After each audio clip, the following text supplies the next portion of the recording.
Well, look at you all. I'm not a bit daunted. Elaine Byrnes from the School of Psychology, NUI Galway. While the issue of consent, or more pertinently non-consent, is not really a new issue, it's exploded, certainly in the media, over the last couple of years. And research led by Dr. Padraig MacNeil started in 2003 with the commissioning of a report by the RCNI entitled "What's Consent Got to Do with It?", using focus group data from students at NUI Galway.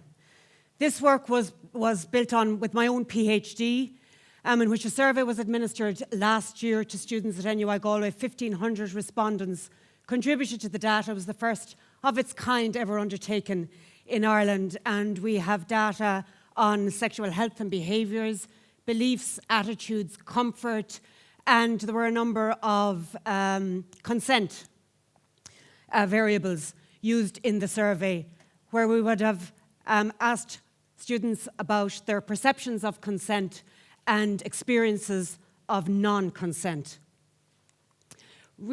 Findings from that showed us that approximately 25% of females had experienced non-consensual encounters. Smaller number of males, no less significant for that. Approximately 8% of males had experienced non-consensual sexual encounters.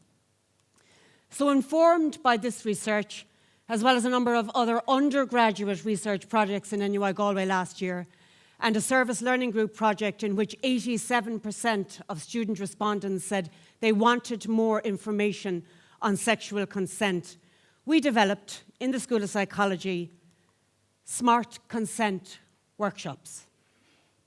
As part of our evaluation of other offerings, we looked at, for example, the I Heart Consent campaign in the UK and a number of different offerings in the US. We believe ours to be unique and innovative for a number of reasons. Firstly, it has a theoretical focus and it has a theoretical framework. We are psychologists after all. And we have used a number of sexual behaviour change programs and theories in order to inform the development of the workshops. The thorny issue of mandatory consent classes has been one that's been debated hotly in the media over the last number of weeks. Mandatory consent classes, I'm with him when it comes to not so much mandatory. I'm immersed enough in all things consent to be over myself when it comes to the notion of mandatory. And knowing what's involved in a smart consent workshop, delivering smart consent workshops, getting feedback from participants in smart consent workshops, I think people who attend them will be okay with the mandatory aspect of it. The classes bit kind of upsets me, because I think there's quite a fundamental difference between a smart consent workshop and a consent class. I don't consider what we do classes. Classes insinuates people have something to learn, and we do have a lot to learn about consent and its communication. But I think the format and the structure of smart consent is, first and foremost, it's peer-led and it's interactive.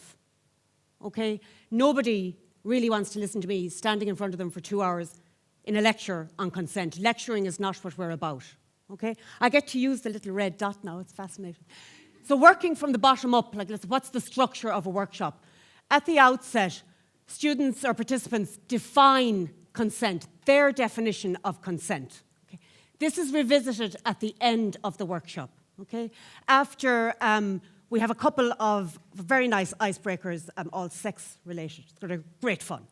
Right, so after that then, we define consent. I then come in with my definition of consent, which people may or may not agree with, but I define consent as I see it, having spent the last 3 years immersed in it. We encourage a very positive model of sexual consent that is focused on communication and empowerment. Participants are encouraged to explore different consent scenarios, and we use, again, research-based vignettes and scenarios in which we can explore different consent situations that people may find themselves in.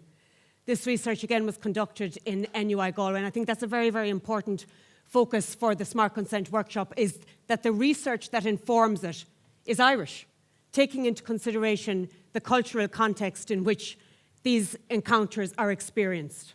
Okay?